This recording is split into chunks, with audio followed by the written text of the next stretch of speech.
துணை முதலமைச்சர் உதயநிதி ஸ்டாலின் தாக்கல் செய்துள்ள வேட்புமனுவில் குறிப்பிட்டுள்ள சொத்து விவரங்கள் குறித்து விசாரணை நடத்தக் கோரிய வழக்கில் வருமான வரித்துறை பதிலளிக்க சென்னை உயர்நீதிமன்றம் உத்தரவிட்டுள்ளது.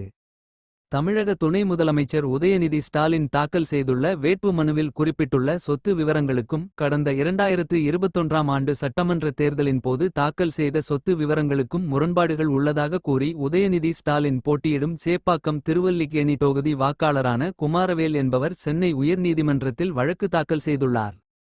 அந்த மனுவில் கடந்த 2021ஆம் ஆண்டு தாக்கல் செய்த வேட்பு மனுவில் ரெட் ஜெயண்ட் மூவிஸ் நிறுவனத்தில் 7 கோடியே 36 லட்சம் ரூபாய் முதலீடு செய்திருந்ததாக குறிப்பிட்டிருந்த உதயநிதி ஸ்டாலின் நடப்பு தேர்தலில் தாக்கல் செய்துள்ள வேட்பு மனுவில் இந்த விவரங்கள் குறித்து எந்த தகவலையும் தெரிவிக்கவில்லை என்று கூறப்பட்டுள்ளது. அவரது மனைவி ரெட் ஜெயண்ட் மூவிஸ் நிறுவனத்தில் 2 கோடியே 63 லட்சம் ரூபாய் முதலீடு செய்துள்ளதாக குறிப்பிடப்பட்டுள்ளது. இந்த பரிவர்த்தனை குறித்து முறையான விளக்கங்கள் எதுவும் வேட்பு மனுவில் தெரிவிக்கப்படவில்லை எனவும் தெரிவிக்கப்பட்டுள்ளது.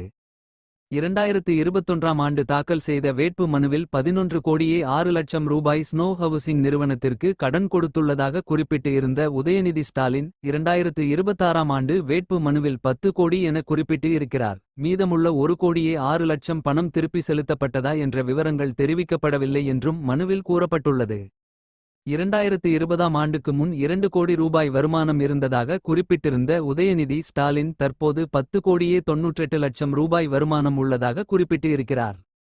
வருமானம் மற்றும் சொத்து அதிகரித்தது கூறும் குறித்து உரிய விளக்கங்கள் தெரிவிக்கப்படவில்லை எனவும் சொத்து குறித்து தவறான முழுமையற்ற தகவல்களை வேட்பாளர்கள் தெரிவிப்பது மக்கள் பிரதிநிதித்துவ சட்டத்திற்கு விரோதமானது என்பதால் இந்த முரண்பாடுகள் குறித்து விசாரணை நடத்த வருமானவரித்துறைக்கும் கார்ப்பரேட் விவகாரத் துறைக்கும் உத்தரவிட வேண்டும் என மனுவில் கோரிக்கை விடுத்துள்ளார்.